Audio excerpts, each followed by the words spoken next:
morning, New Life. How's everybody doing this morning? Let me just hear you say, yeah.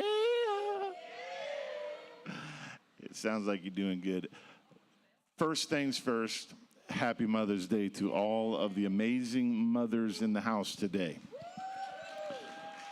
Absolutely. We have some fantastic moms, and I'm excited to have some fantastic mothers on the forum with me today, and it's very exciting. I think the discussion is very fitting.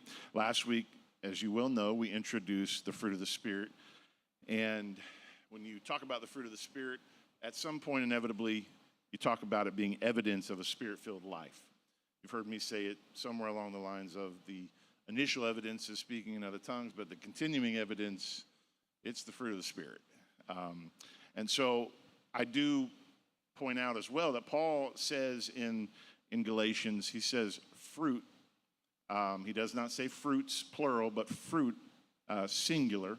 So in other words, these attributes that we read, love, joy, peace, etc., they're not disconnected qualities. They are different expressions of one Spirit-produced life.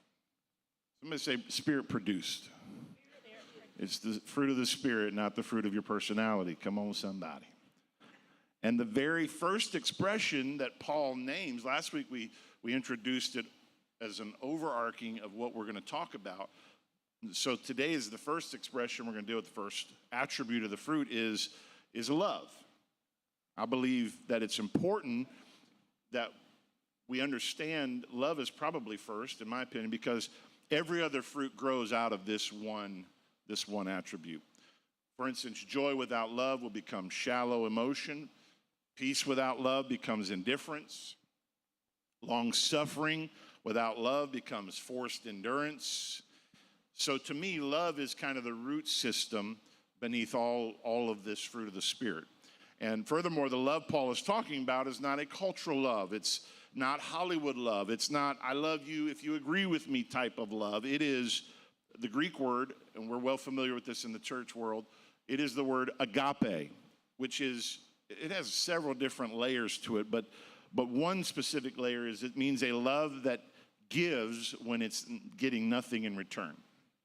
This is a love that chooses sacrifice over convenience, a love that remains steady when emotions can fluctuate.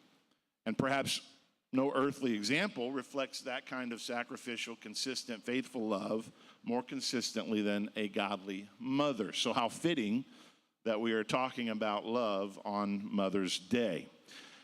This is a love that's not always represented perfectly. I have a mom, and she's amazing, but she's not perfect. Amen. But it is represented beautifully.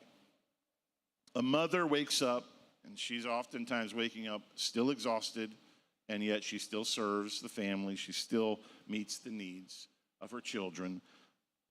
A mother loves through inconvenience. Are there any mothers that have been inconvenienced a time or 100,000 in your children's lives? This morning. This morning. It's Mother's Day. Where's Lucas? No, I'm just kidding. Actually, Lucas is in kids' life right now. We'll give it up for the guys. They're doing good. A mother gives without applause, speaking of. They sacrifice quietly. And sometimes moms become living illustrations of what Spirit-led